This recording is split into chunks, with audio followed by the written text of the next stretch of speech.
Kembali lagi di cerita Guchen. Buat yang suka cerita ini silahkan like dan share, buat yang belum subscribe, mau kapan subscribe-nya? Oke, kita langsung aja ke ceritanya. Guchen. Bab tahun 1896 sampai tahun 1900. Wajahku adalah undangan. Alasan keluarga Librani begitu percaya diri memanfaatkan situasi ini terutama karena mereka telah menunjukkan bukti yang membuktikan bahwa grup Kilin telah menguasai teknologi ini. Kong Muhong mungkin berpikir keluarga Li hanya memberinya mobil yang dilengkapi dengan energi baru, tetapi itu jelas lebih dari sekadar itu. Mereka mungkin diam-diam memberikannya kepada banyak keluarga, dengan mengatakan itu adalah edisi terbatas tanpa layanan purna jual, dan bahwa mobil tersebut masih dalam pengembangan. Bukankah kebanyakan orang akan enggan mengendarai mobil seperti itu setelah mendengar hal itu? Karen jika rusak, tidak akan ada suku cadang pengganti, dan begitu energi yang terpasang habis, tidak akan ada pengganti. Jadi, biasanya, ketika keluarga-keluarga berpengaruh ini menerima mobil-mobil seperti itu, mereka kebanyakan hanya dipajang sebagai barang pameran. Ketika Anda benar-benar berinvestasi dalam suatu produk dan uang Anda terikat, Anda tentu tidak akan mengeluh kepada orang-orang di sekitar Anda. Karena mengeluh tidak akan membawa kenyamanan, tetapi ejekan. Orang normal tidak hanya tidak akan mengeluh tentang uang mereka yang terikat, tetapi bahkan jika mereka kemudian menyadari bahwa mereka telah jatuh ke dalam perangkap, mereka tetap akan tertawa dan mengatakan bahwa mereka telah berinvestasi dalam proyek besar, dan mereka bahkan akan mengajak lebih banyak orang. Itulah sifat manusia. Ketika saya mengalami kesulitan, tidak ada orang lain yang akan mengalaminya. Jadi ketika semuanya benar-benar berantakan, keluarga-keluarga berpengaruh ini tidak akan memiliki kesempatan untuk keluar dari situasi tersebut. Paling buruk, perusahaan-perusahaan yang baru mereka dirikan dapat menyatakan kebangkrutan. Kebangkrutan sebenarnya tidak berarti kerugian yang signifikan bagi grup Kilin. Itu hanya masalah menyatakan secara publik bahwa investasi telah gagal. Tetapi bagi para pemegang saham, kerugian itu mewakili ratusan miliar dolar. Sebuah keluarga berpengaruh mungkin memiliki nilai pasar triliunan, tetapi mereka hanya dapat benar-benar mengumpulkan beberapa ratus miliar paling banyak. Semakin besar keluarga tersebut, semakin besar operasi eksternal mereka, dan semakin banyak modal kerja yang mereka butuhkan. Bahkan jika grup Kilin sedang berjuang untuk mengumpulkan 100 miliar saat ini, seluruh aset grup mereka melebihi 10 triliun dolar AS. Setelah mereka mengambil semuanya, yang akan mereka tinggalkan hanyalah kekacauan. Sore hari, pukul 6 di Hotel Fenggu Grand. Seluruh tempat itu sudah dipesan penuh hari ini. Jumlah mobil mewah yang terparkir di luar lebih banyak daripada yang pernah Anda lihat seumur hidup Anda. Anda mungkin sesekali melihat Lamborghini secara online. Tapi sekarang, semua mobil mewah yang terparkir di luar hotel, Anda bisa menemukan salah satunya di sini, bahkan edisi terbatas. Dua pria kekar sedang memeriksa identitas orang-orang yang masuk. Lagi pula, pesta seperti itu tidak boleh melakukan kesalahan. Qiu Yue, bergandengan tangan dengan Gu Chen, berjalan menuju Hotel Fenggu Grand, hanya untuk bertemu dengan orang yang tidak bisa mereka hindari di pintu masuk. Shen Lang. Gu Chen melihat Shen Lang menggeledah tas kecilnya yang usang, seolah mencari sesuatu. Aku heran kenapa aku melihatmu di mana-mana. Kenapa semuanya selalu salah setiap kali aku bertemu denganmu. Shen Lang mendongak mendengar suaranya, kesal. Ini membuat Gu Chen terdiam. Seolah-olah semuanya berjalan lancar sebelum dia bertemu Shen Lang. Kau mau mengizinkanku masuk atau tidak? Kau bilang kau di sini untuk memperluas wawasanku, tapi kau malah terjebak di luar dan ini sangat memalukan. Aku sudah berjanji pada sahabatku kita akan berfoto nanti. Kalau aku tidak bisa masuk malam ini, jangan pernah mencariku lagi. Teriak wanita cantik yang berdiri di sebelah Shen Lang. Banyak sosialita menggunakan foto orang lain untuk mempromosikan diri, atau mereka menghadiri satu pesta di sini dan pesta lainnya di sana, mengambil beberapa foto, dan mempostingnya di media sosial. Begitulah cara mereka meningkatkan citra mereka.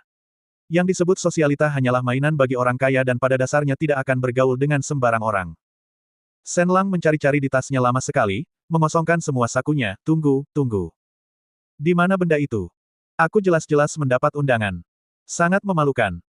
Kukira kau benar-benar di sini untuk memperluas wawasanku, tapi kau hanya ingin mempermalukanku. Gadis itu menghentakkan kakinya dengan marah. Tiba-tiba, Shen Lang selesai mengemasi barang-barangnya, berdiri, dan tersenyum pada dua pria kekar yang menjaga pintu. Saya dari keluarga Shen. Saya berteman dengan bos Anda, Tuan Muda Li. Saya benar-benar punya undangan, saya hanya lupa membawanya. Maaf, kami hanya menerima undangan di sini. Kata pria kekar yang menjaga pintu tanpa ekspresi. Siapapun yang tidak punya undangan, silakan pergi. Awalnya, Shen Lang ingin terus membujuknya, tetapi wanita di sebelahnya sudah sangat tidak sabar dan berbalik untuk pergi. Izinkan saya menjelaskan, saya benar-benar punya undangan, kalau tidak, mengapa saya membawa Anda ke sini? Shen Lang dengan cepat meraih tangan gadis itu dan memohon, Tunggu sebentar, izinkan saya menelepon ke rumah untuk melihat apakah saya meninggalkannya di sana. Shen Lang biasanya tampak cukup arogan dan mendominasi, tetapi sekarang dia dikendalikan oleh seorang sosialita. Mungkin karena pertimbangan harga diri. Semua orang tahu wanita memiliki lidah yang tajam. Anda dapat melakukan 10 hal baik untuknya, dan dia mungkin tidak mengingat satu pun, tetapi jika Anda melakukan satu hal buruk, reputasi Anda akan menyebar ke seluruh kalangan. Gu Chen terlalu malas untuk menonton pertunjukan dan tidak tertarik dengan kehidupan pribadi anak-anak manja itu. Dia melambaikan tangannya sedikit dan berkata, Tuan Muda Shen, Anda bisa santai saja melihat-lihat di sini. Saya masuk duluan. Masuk. Cek, apakah keluarga Li mengundangmu? Shen Lang mendengus. Yang mengejutkannya, ketika Gu Chen dan Qiu Yue melangkah maju, kedua pria kekar yang menjaga pintu bahkan tidak menghentikan mereka, atau bahkan meminta undangan kepadanya. Sampai jumpa. Gu Chen berdiri di aula, melambaikan tangan dan tersenyum kepada mereka. Kenapa? Kenapa kalian tidak meminta undangannya? Kalian tidak memeriksa undangannya karena dia dari luar kota, tetapi saya penduduk lokal, dan kalian ingin memeriksa undangan saya. Shen Lang sangat marah di luar, menunjuk kedua pria kekar itu dan berkata dengan kesal. Pria kekar di sebelah kiri segera membawa tablet komputer yang menampilkan foto-foto semua tuan muda dari keluarga terkemuka. Mereka telah menghafal penampilan para tuan muda ini, sehingga mereka dapat membedakan mereka sekilas. Wajah itu adalah undangannya. Kata pria kekar lainnya dengan suara berat. Wajah itu adalah undangannya. Pada akhirnya, keluarga Li sama sekali tidak menganggap serius keluarga-keluarga kaya di luar keluarga bangsawan. Mereka telah merancang jaring ini khusus untuk menangkap ikan besar. Mereka bahkan tidak repot-repot dengan ikan kecil. Setelah memasuki aula, Qiu Yue segera menunjukkan kemampuannya yang luar biasa untuk beradaptasi dengan lingkungannya. Dia dengan terampil membuka sebotol anggur merah, dan Gu Chen perlahan mendekatinya, apakah kau tahu mengapa mereka tidak meminta undangan ketika kita masuk? Kau adalah mangsa keluarga Li. Bahkan jika kau tidak datang, mereka tetap akan memohon agar kau datang. Sekarang kau datang atas inisiatifmu sendiri, apakah kau pikir mereka akan membiarkanmu pergi? Qiu Yue masih Qiu Yue yang sama, kata-katanya setajam dan setajam biasanya. Seperti kata pepatah, kau menginginkan kepentinganku, aku menginginkan prinsipmu. Gu Chen adalah tipe orang yang tidak pernah melakukan sesuatu yang tidak menguntungkannya.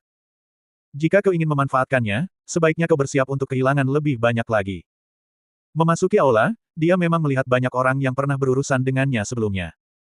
Misalnya, keluarga Zhang kelas atas, beberapa keluarga kelas bawah, dan orang-orang dari beberapa keluarga besar di ibu kota semuanya ada di sana. Namun, cara mereka memandang Gu Chen hanya bisa digambarkan dengan satu kata, kemarahan. Meskipun dia tidak tahu mengapa orang-orang ini sangat tidak menyukainya, dia tetap menikmati perasaan, kau tidak tahan denganku, tetapi kau tidak bisa berbuat apa-apa. Memuaskan. Sepertinya Tuan Muda Gu cukup populer. Kata Qiu Yue dengan senyum jahat. Keluarga Wang, keluarga Chao, dan keluarga lain dari ibu kota semuanya bersikap dingin kepada Gu Chen. Awalnya, ruangan itu ramai dengan percakapan, tetapi saat Gu Chen masuk, banyak orang berhenti melakukan apa yang mereka lakukan dan menatapnya. Chao Kun, sambil memegang gelas anggur merahnya, berkata dengan suara berat, kenapa dia di sini?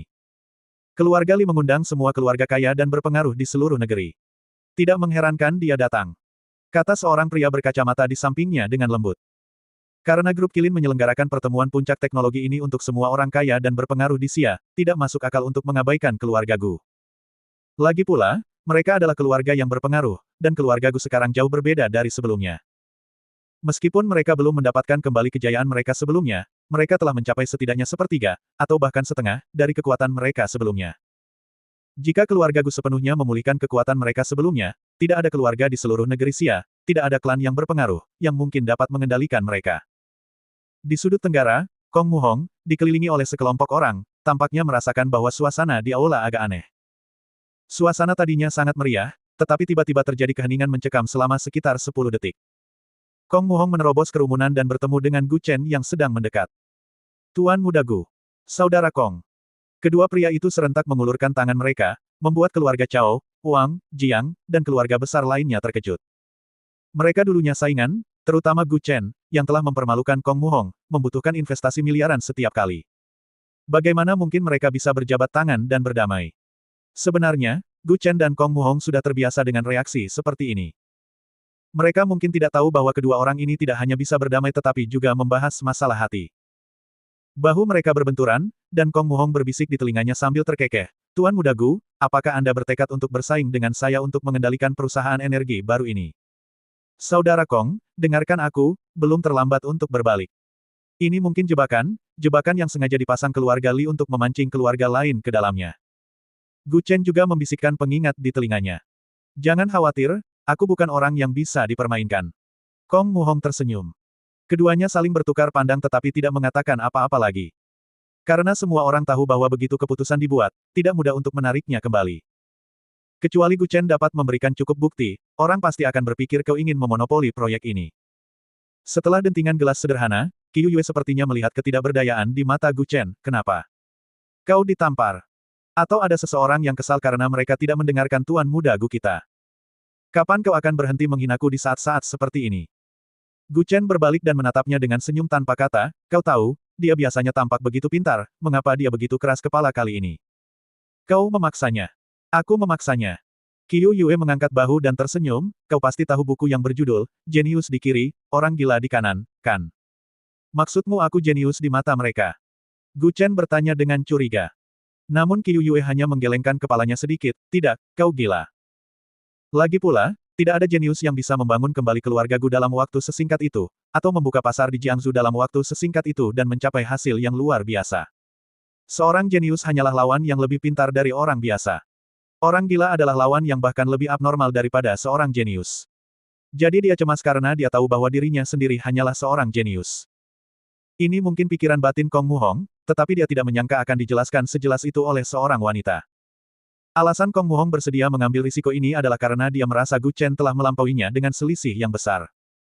Dia jelas jenius yang dibicarakan semua orang, jadi mengapa dia tidak bisa mengejar orang ini? Hah, rasa iri membuat orang bodoh. Gu Chen juga menggelengkan kepalanya tanpa daya dan berkata. Sepanjang pesta, selain Kong Muhong yang menyapa Gu Chen, tidak ada orang lain yang berinisiatif berbicara dengan Gu Chen. Secara logika, Bai Ruyue seharusnya datang, tetapi dia mencari cukup lama di aula dan tidak dapat menemukan sosok Bai Ruyue. Sebaliknya, dia melihat sosok lain yang familiar. Kau tetap di sini sebentar, aku akan keluar jalan-jalan. Kualitas udara di sini tidak begitu baik, pengap. Kata Qiu Yue pelan sambil menatapnya. Tetapi tatapan Gu Chen tertuju pada satu titik di sudut. Qiu Yue mengikuti pandangannya dan menyadari bahwa sosok yang dilihatnya tidak lain adalah Murong Yi. Bukankah seharusnya dia berada di Jiangsu? Tanya Gu Chen, tampak bingung. Qiu Yue tak kuasa menahan tawa kecilnya sambil melipat tangan, mungkin. Dia datang khusus untuk menemuimu. Sapa dia, tidak mudah bertemu kenalan.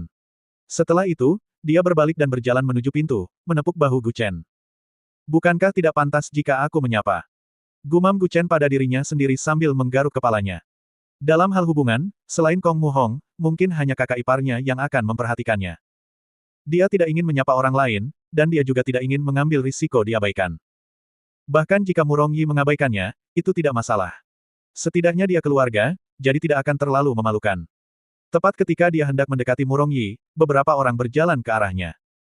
Shen Lang, beberapa pemuda, dan dua wanita modis mengikuti, tampaknya akhirnya mendapat undangan untuk masuk. Gu Chen benar-benar tidak ingin membuang tenaganya untuk berdebat dengan orang-orang ini, jadi dia mencoba untuk melewati mereka. Tetapi ketika dia berbelok ke kiri, mereka semua berbelok ke kiri. Saat dia berbelok ke kanan, mereka semua berbelok ke kanan di belakangnya. Kenapa? Apakah Tuan Muda Gu benar-benar tidak ingin bertemu kami? Atau apakah pewaris keluarga berpengaruh ini meremehkan kami, para Tuan Muda kaya, memandang rendah kami? Shen Lang memimpin dan menghalangi jalan Gu Chen, mungkin karena dia mengira Gu Chen tidak akan berani bergerak di sini. Tapi mereka mungkin meremehkan Gu Chen. Jika dia ingin berkelahi, dia tidak akan peduli dengan kesempatan itu. Dia merentangkan tangannya dan tertawa, pertama, kalian harus memberi saya alasan mengapa saya harus bersama kalian. Pernahkah kalian melihat harimau dan anjing saling menyebut saudara? Atau, tidak bisakah kalian membedakan keduanya? Apa bedanya? Harimau makan daging, anjing makan kotoran. Gu Chen mendorong kelompok itu ke samping, membuat mereka sangat marah hingga hampir menghancurkan cangkir mereka dan mulai memukulnya. Tapi tanpa diduga, dia berbalik dan melirik mereka, tersenyum tipis, biarkan mereka berkelahi. Aku ingin melihat siapa yang terlihat lebih buruk saat berkelahi. Jika keluarga kaya dan klan yang kuat benar-benar berkelahi, orang-orang ini pada akhirnya harus meminta maaf dengan hormat kepada Gu Chen. Tidak ada jalan lain, itulah keuntungan kekuatan. Jika kau tidak mampu menangani tugas yang rumit, jangan menerima tantangan. Jika kau tidak memiliki kemampuan, kau hanya akan dipukuli dan harus menanggung akibatnya sendiri. Lagi pula, mendengar Gu Chen hendak berbicara, Shen Lang sedikit tidak sabar, apakah kau akan berhenti? Tidak bisakah kau menyelesaikan apa yang ingin kau katakan sekaligus? Nona cantik, dengan penampilanmu, sayang sekali kau bersama pria seperti ini. Setelah mengatakan itu, Gu Chen menjentikkan jarinya dan segera mengeluarkan mawar dari lengan bajunya. Percayalah, lain kali aku akan memperkenalkanmu kepada seorang tuan muda dari keluarga bangsawan. Kau kenal orang-orang dari keluarga bangsawan? Wanita yang berdiri di sebelah Shen Lang menatapnya dengan penuh semangat. Gu Chen hanya tersenyum tenang, tanyakan saja padanya. Setelah mengatakan itu, dia berbalik dan pergi. Orang-orang yang mengikuti Shen Lang untuk memberi pelajaran kepada Gu Chen juga benar-benar tercengang. Dia berasal dari keluarga bangsawan. Tidak heran Shen Lang menghentikan mereka ketika mereka hendak berurusan dengannya. Meskipun keluarga kaya dan keluarga bangsawan tampaknya hanya berbeda satu tingkat, perbedaan kekuatan mereka sangat besar. Tidak ada keluarga bangsawan sejati di selatan. Beberapa orang menyebut keluarga Bai, tetapi meskipun kekuatan ekonomi mereka sebanding dengan keluarga bangsawan, kekuatan tempur mereka terlalu lemah. Di seluruh selatan, satu-satunya keluarga yang dapat dianggap sebagai keluarga bangsawan adalah keluarga Gu, yang tidak terkait dengan Gu Chen. Dia dari keluarga bangsawan. Beberapa orang bertanya serempak. Shen Lang ragu-ragu untuk waktu yang lama sebelum akhirnya mengangguk diam-diam, ya. Bajingan kecil dari keluarga Gu. Begitu dia selesai berbicara, Gu Chen, yang hendak pergi, tiba-tiba berhenti. Telan kembali ketiga kata itu satu per satu. Kalau tidak, aku akan membuat kalian semua tahu akibatnya. Mereka awalnya ingin menggoda dan memberi pelajaran kepada Gu Chen, tetapi ketika mereka melihat tatapan haus darahnya, mereka semua ketakutan. Seorang pemuda di sebelahnya dengan cepat menutup mulut Shen Lang, baiklah, baiklah. Kami akan menelannya kembali, kami semua akan menelannya kembali. Melihat mereka menyerah, semua orang menghela napas lega. Dengan aura seperti itu, jika Anda mengatakan kepadanya bahwa dia tidak berasal dari keluarga yang berpengaruh, orang-orang ini mungkin tidak akan mempercayainya. Karena mereka mengenal Shen Lang, mereka pasti tahu betapa berpengaruhnya keluarga Shen di Hangzhou. Bahkan jika keluarga orang lain tidak dapat dibandingkan dengan keluarga Shen, mereka tetap dianggap kaya dan berpengaruh. Biasanya, orang akan menelan harga diri mereka dan tetap diam.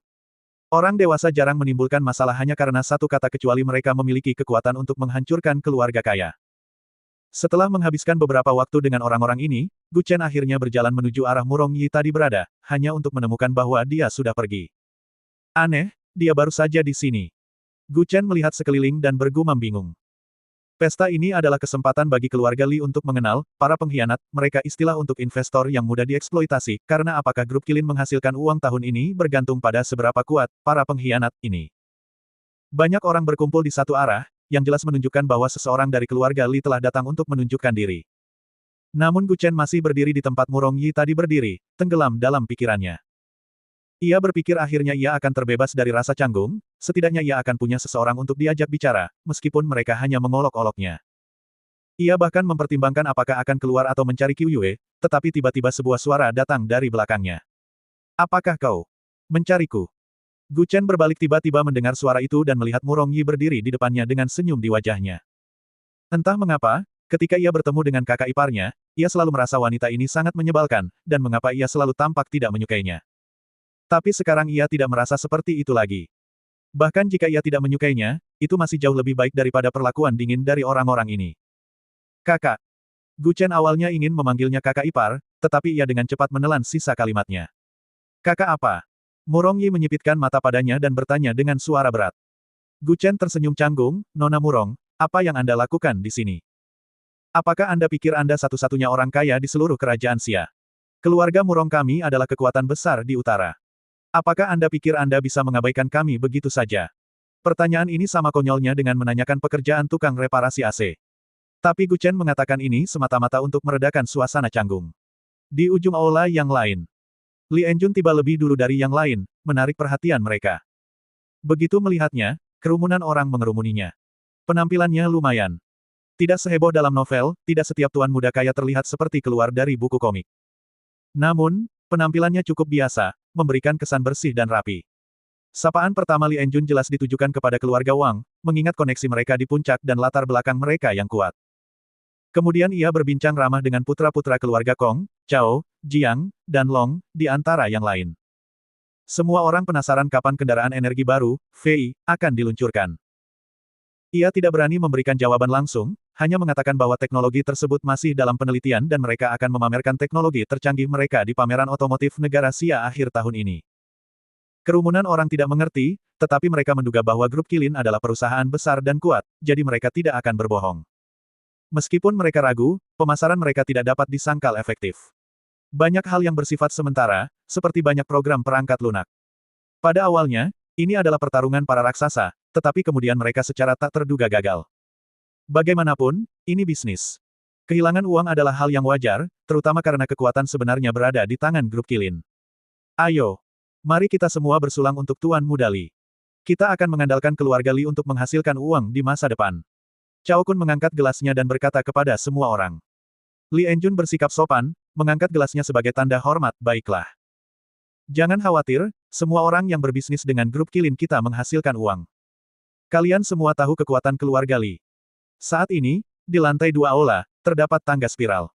2 orang asing keturunan Xia sedang bersandar di pegangan tangga, merokok dan mengobrol. Kedua orang ini adalah anggota berpangkat tinggi dari faksi pangeran keluarga Li di Xinjiapo. Mereka dipilih langsung oleh kakek Li Enjun, yang praktis telah mengumpulkan semua orang yang cakap dan efisien di sekitarnya. Tujuannya adalah untuk membina Li Enjun dengan baik. Kendali keluarga Li atas Xinjiapo terutama disebabkan oleh kendali mereka atas grup Kilin. Wilayahnya tidak besar, kira-kira setara dengan kota setingkat prefektur besar, tetapi memiliki populasi puluhan juta, menjadikannya kota yang relatif besar. Kemakmurannya melampaui banyak ibu kota negara. Selain itu, ia memiliki ekonomi yang sangat maju, sumber daya energi yang melimpah, dan mengendalikan sumber daya perairan yang signifikan. Meskipun luas daratannya tidak besar, luas lautnya cukup luas. Di antara jutaan orang, hanya keluarga Li yang memegang kekuasaan, yang cukup untuk menunjukkan bahwa keluarga Li memiliki kekuatan yang cukup besar, bahkan melampaui beberapa keluarga bangsawan utama Xia.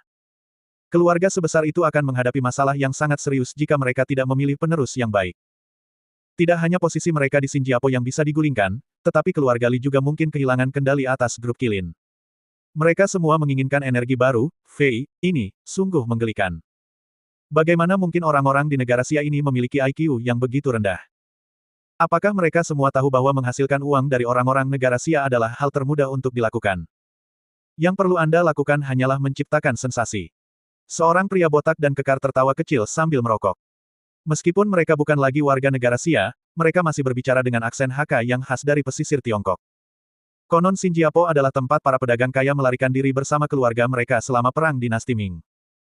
Ini menjelaskan mengapa orang-orang di sana tidak hanya terlihat seperti orang-orang negara Xia tetapi juga berbicara dengan aksen yang serupa. Diam. Kau berani mengatakan hal seperti itu dengan santai. Kata pria berkacamata hitam di sebelah mereka dengan kesal. Keduanya segera melihat sekeliling. Takut ada orang ketiga yang mendengar mereka. Hantu tua, bukankah kau terlalu berhati-hati? Semua orang ada di bawah sana, tidak ada di atas sana. Pria botak itu menepuk bahu pria lainnya dan tertawa. Pria dengan alis tebal di sebelahnya menggosok pelipisnya dan berkata pelan, entah kenapa, kepalaku sakit sekali. Kapan kita akan kembali? Serius. Kita baru saja tiba di negara Xia, dan kau sudah berencana untuk kembali. Tanya pria botak itu dengan heran, tahukah kau bahwa semua orang mengatakan Hangzhou memiliki wanita tercantik di seluruh negara Xia? Di atas adalah surga, di bawah adalah Suzhou dan Hangzhou, kau datang sejauh ini untuk menikmati hal-hal kelas atas sebelum pergi. Apakah kau akan kembali tidur dengan harimau betinamu? Di balik pintu di dekatnya, Seng Anan mendengarkan percakapan kedua pria itu. Namun setelah mendengarkan cukup lama, mereka masih belum sampai pada intinya, hanya mengobrol tentang hal-hal sehari-hari. Dia berpikir dia tidak akan mendapatkan banyak informasi yang berguna dan hendak berbalik dan pergi, tetapi tepat saat dia mengangkat kakinya untuk pergi, dia mendengar kedua pria itu tampaknya melanjutkan percakapan mereka sebelumnya. Apakah menurutmu kendaraan energi baru ini bahkan bisa diproduksi? Tanya pria botak itu dengan suara rendah. Pria lain dengan alis tebal itu dengan cepat menatapnya tajam, bodoh sekali kau. Jika itu bisa diproduksi, bukankah kau akan mencari dana di negara Xia? Jika kau punya cara untuk menghasilkan uang, bukankah kau akan meminta orang lain untuk berinvestasi? Apakah kau tidak takut keluarga-keluarga berpengaruh ini akan mengetahuinya? Apakah kau akan menipu mereka lalu melarikan diri? Lalu kenapa kalau mereka tahu? Energi, Fei, memang sudah diproduksi. Hanya saja, tidak stabil. Tahukah kau berapa biaya untuk memurnikan bahkan sedikit saja bahan itu? Berapa? Biayanya 3 miliar untuk memurnikan sedikit saja. Konduktivitasnya memang lebih baik daripada bahan lain, tetapi sangat mudah bereaksi dengan zat-zat tertentu, dan mengancam jiwa, rentan terhadap pembakaran spontan. Mendengarkan percakapan mereka, Seng Anan mengingat semua itu. Di lantai bawah. Li Enjun pertama-tama selesai minum dengan tuan muda dari keluarga berpengaruh sebelum turun ke bawah untuk berjalan-jalan dengan yang lain. Dia hampir tidak perlu berbicara. Banyak orang mengaguminya, dan banyak wanita memanfaatkan kesempatan untuk menggodanya. Namun, ia hanya berpura-pura menjawab, pandangannya tertuju pada bar yang tidak jauh di depannya. Tuan Muda Li, bolehkah saya minum bersama Anda? Seorang gadis yang sangat manis mendekati Li Enjun, tetapi ia tetap fokus pada bar. Ia melirik wanita itu. Meskipun cantik, ia kurang memiliki daya tarik tertentu. Wajahnya indah, tetapi kulitnya tampak kurang sempurna, dan ia menjalani operasi kelopak mata ganda. Gadis ini paling banter hanya 6,5 dari 10. Semua orang tahu bahwa 6 dari 10 dianggap cantik, dan itulah pendapat Li Enjun. Di matanya, Murong Yi kira-kira 8,5 dari 10. Ia belum menemukan wanita yang melebihinya. Ia percaya ada gadis-gadis dengan nilai 10 dari 10 di dunia ini, tetapi ia yakin ia tidak akan menemukannya. Setelah dentingan gelas singkat, Li Enjun terus berjalan maju. Tidak ada lagi gadis yang berani mendekatinya untuk bersulang. Semua orang mengikuti pandangannya. Siapa yang akan ditemui Tuan Muda Li? Entahlah. Apakah ada seseorang di sini yang bisa diajak bersulang secara pribadi? Keluarga Tuan Muda Li sangat kaya, aku penasaran wanita seperti apa yang pantas untuk mereka. Di sebuah bar di pojok, Murong Yi dan Gu Chen awalnya mengobrol sebentar tentang sumber energi baru, kopi. Sebenarnya, pandangan mereka serupa, keluarga Li tidak perlu berbagi sesuatu yang begitu menguntungkan. Motif mereka tampak mencurigakan. Itu seperti serigala jahat yang tiba-tiba menyiapkan makan malam mewah dan mengundang semua orang di luar untuk masuk. Orang-orang yang belum makan seharian mungkin ragu dan khawatir, tetapi mereka tetap akan berani masuk, mungkin berpikir, banyak tangan meringankan pekerjaan, pasti kita bisa mengalahkan serigala. Serigala itu berpikir hal yang sama, berapapun yang datang, aku akan memakan mereka semua. Tetapi kemudian, saat mereka mengobrol, sesuatu yang mereka katakan membuat Murong Yi tertawa, dan untuk pertama kalinya, hubungan mereka tidak setenang sebelumnya. Tawa Nona Murong masih semerdu seperti biasanya. Tiba-tiba, sebuah suara datang dari belakang, dan senyum Murong Yi langsung lenyap. Baru saja dia berseri-seri, seolah mengatakan sesuatu yang bahagia, tetapi setelah mendengar suara ini, ekspresinya berubah total. Tuan Muda Li adalah tokoh utama malam ini, ada apa Anda kemari? Kata Murong Yi dengan tenang tanpa menoleh. Bersambung.